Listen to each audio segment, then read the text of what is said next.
Salut tout le monde, Jean-François pour une nouvelle capsule tutoriel Board Game. Le jeu qu'on va regarder aujourd'hui, ça va vraiment faire appel à notre côté aventurier, notre côté voyageur. On va se déplacer dans le Japon. On va aller voir le Tokaido, donc la route de l'Est du Japon. À travers cette route-là, on va s'arrêter manger des trucs locaux. On va rencontrer différents voyageurs qui vont pouvoir nous faire avancer dans la quête du jeu. Ce jeu-là, ce qui va vraiment être intéressant, c'est que c'est un jeu qui est extrêmement beau visuellement. Donc, il y a beaucoup d'attention au détail. C'est un petit jeu linéaire, très facile à jouer, mais vraiment intéressant. Donc, on va aller voir ça. Donc, pour la préparation du jeu, c'est assez simple. On va ouvrir la planche, donc c'est une planche en 3 segments. Puis on va juste placer les cartes aux endroits appropriés. Donc, ils ont leur logo en dessous, c'est pas difficile à les reconnaître. Donc, il y a les 4 sections ici, et puis les 3 peintures en bas là. Ensuite de ça, l'ordre des joueurs sera déterminé aléatoirement, donc c'est au hasard. On va avoir des cartes personnages ici. Chaque joueur va recevoir 2 cartes personnages et les regarder vont en choisir une des deux. Donc par exemple, moi je garde celui-là ici et je vais mettre ma couleur, donc je vais jouer les violets. Je vais mettre ma couleur ici dans le baluchon du personnage. Mon pion, je le commence au premier relais qui se trouve ici. Et puis je vais mettre mon marqueur de points à 0. Même chose pour mon adversaire de ce tour-ci qui sera le joueur vert. On lui met son personnage et ses points à 0. Donc on est prêt à commencer la partie. Le premier joueur va déterminer au hasard. Donc par exemple, que ce serait le joueur vert qui va commencer. Dans Tokaido, c'est toujours le joueur qui est le plus loin dans la ligne. Donc le plus loin en arrière qui va jouer. Les déplacements vont se faire tout au long ici de la route du Tokaido. On va suivre tout simplement la route et on doit faire des arrêts obligatoires aux différentes stations de restauration. Donc il y en a 5 ici. On doit absolument arrêter à ces arrêts-là. Donc pour le premier segment, on va jouer ici, à l'intérieur. On peut aller se déplacer n'importe où sur la ligne. Donc on peut aller aussi loin qu'on veut ou aussi proche qu'on veut. Et chaque arrêt qu'on va faire va nous amener à faire une action différente. Donc, par exemple, ici, on a l'apothicaire. Donc, l'arrêt noir, c'est les cartes ici. Ce qu'on va faire, c'est qu'on va aller acheter des souvenirs chez l'apothicaire. Donc, on va se piger 3 cartes. On va regarder les cartes et on va choisir d'acheter une, 2 ou les 3 cartes différentes. On va faire des points avec les différentes cartes. Donc, comment les points vont être faits? C'est que sur chacune des cartes, il y a des logos ici. Donc, pour un total de 4 logos différents. Et vous allez accumuler des points par logo différent que vous allez accumuler. Donc, il faut avoir des collections complètes. On voit ici sur la carte, elle dit la première carte d'un logo donné vaut 1 point. La deuxième carte de la série, donc avec un logo différent, va valoir 3 points. Cette carte-là ici, elle a le même logo, on l'a déjà, donc elle recommence à 1 point. Donc on va marquer des points pour des séries complètes. C'est important d'aller chercher de la variété dans les achats qu'on fait. Donc par exemple, j'achèterais celui-là ici, la première en haut et la deuxième. Ça me coûterait 4 $ pour le faire. Je vais payer mes dollars à la banque et je vais garder ces cartes-là avec mon personnage. Celle que j'ai décidé de ne pas acheter, on la remet tout simplement à l'arrière de la pile et on passe le tour au prochain joueur. Donc à ce moment-ci, on retourne où on était tout à l'heure. Je suis à l'arrière complètement, donc ça va être à moi de jouer. Je vais aller me placer, par exemple, ici au temple, qui est la prochaine icône, l'icône rouge. Le temple va se trouver ici. Qu'est-ce qu'on va faire avec le temple? C'est qu'on va contribuer de l'argent au temple en échange de points de victoire. Donc, par exemple, moi ici, je vais donner 3 $ au temple. Je vais aller les inscrire ici dans ma couleur avec le violet. Et ces 3 $ là se convertissent automatiquement en points de victoire. Donc, je vais avancer mon marqueur à 3 points de victoire. On a une mention ici pour la fin de la partie. On va y revenir plus tard, donc ça va faire partie du point final. Il y a des bonus attribués à chacune des différentes catégories d'objets qu'on peut avoir. Si on continue ici, la prochaine étape, c'est les voyageurs. Donc, l'icône mauve, c'est les voyageurs ici. On va piocher tout simplement le voyageur sur le dessus de la pile et bénéficier de l'avantage que notre compagnon de voyage va nous offrir. Dans ce cas-ci, c'est 3 points de victoire. Il peut y avoir, par exemple, ajouter 1 point de victoire au temple en votre nom. On a ici, vous donner accès aux différentes peintures. Donc, tous les voyageurs vont vous donner des bénéfices différents.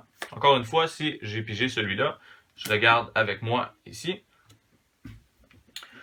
On avance ensuite à la prochaine étape qui serait la première des peintures. Donc, il y a celui-là ici, le vert, le gris et le bleu. Ce sont 3 peintures qu'on peut faire. Ils fonctionnent exactement de la même façon, les 3. Donc, que vous arrêtiez sur celui-là, le gris ou bien le bleu, vous allez faire exactement la même chose, c'est-à-dire piocher une des cartes peinture. C'est important d'y aller avec les numéros. Donc, si c'est la première fois que vous arrêtez sur le vert, vous allez prendre la première carte verte, qui est le premier segment d'une peinture.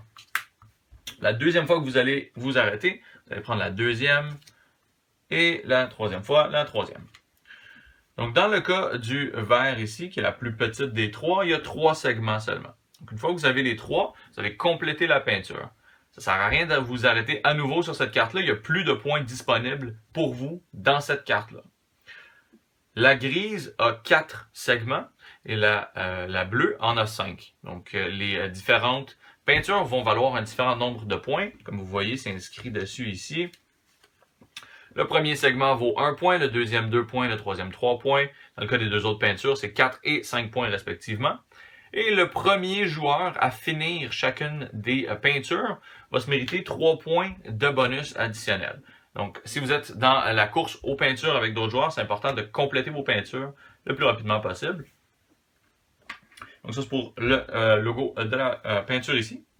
Si on avance ensuite de ça, au prochain logo, c'est la source chaude. Donc, qui est les cartes ici. Encore une fois, assez simple. On va piocher la carte tout simplement. Et il va se passer l'une des deux choses suivantes. Soit on va marquer, soit on va, là, si j'ai 3 points, c'est un bon tour. Soit on va marquer 2 ou 3 points. Donc, c'est les deux choses qui peuvent arriver. On va s'inscrire les points ici sur le tableau.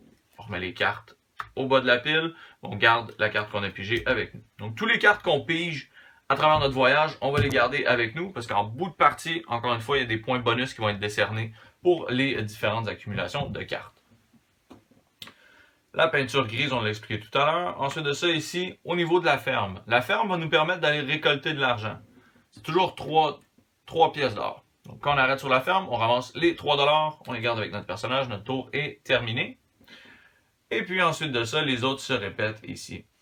On va avancer tout de suite à l'ère des restaurants.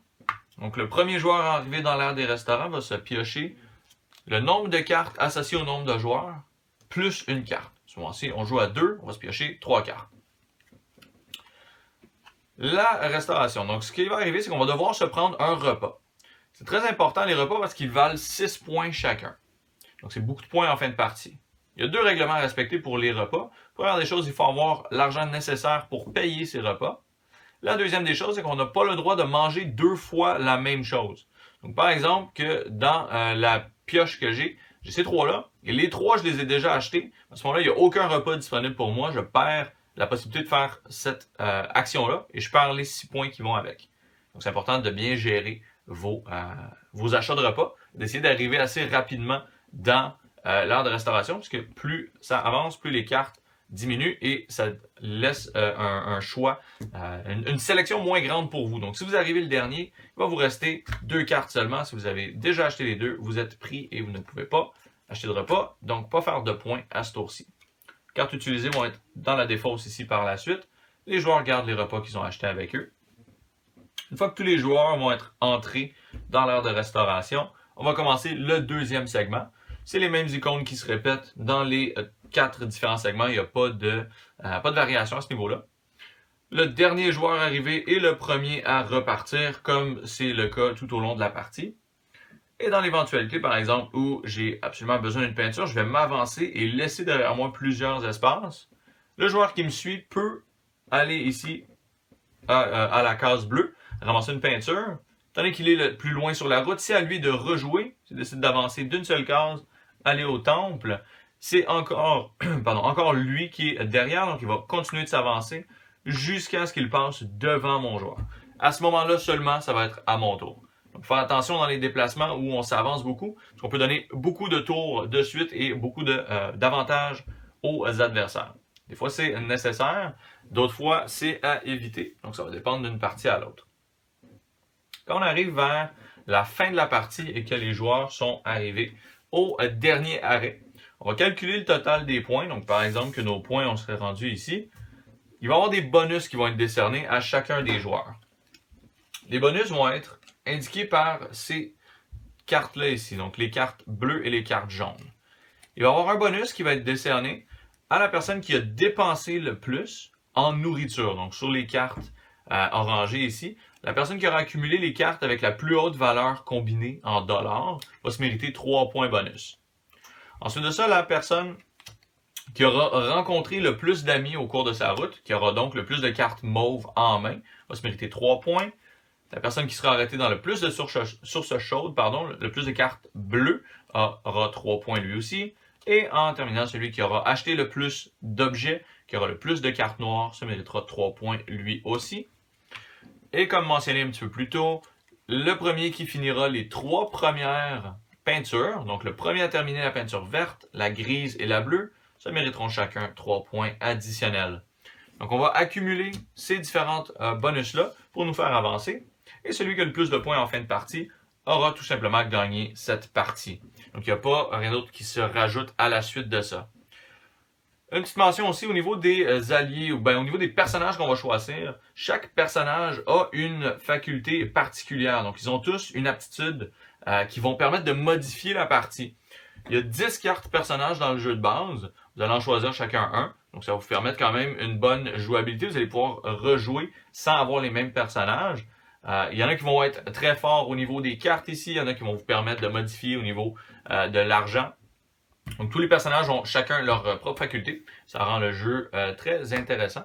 Et ça ajoute une partie de stratégie, puis ça vous donne le choix au début de choisir lequel des personnages vous voulez, dépendant quel type de partie vous voulez avoir. Donc, en conclusion, Tokaido, c'est un super bon jeu, un jeu très facile à apprendre. Donc, c'est un bon jeu d'introduction pour les gens autour de vous qui seraient peut-être un petit peu moins gamers. Mais aussi, c'est un jeu qui peut se jouer entre amis gamers avec un petit peu plus de stratégie, un petit peu plus d'expérience. Bien que ce soit un jeu linéaire, il y a quand même une stratégie de placement qui est intéressante. Et puis visuellement, c'est un jeu qui est très beau. Donc pour une soirée un peu plus légère, Tokaido, c'est un très très bon choix.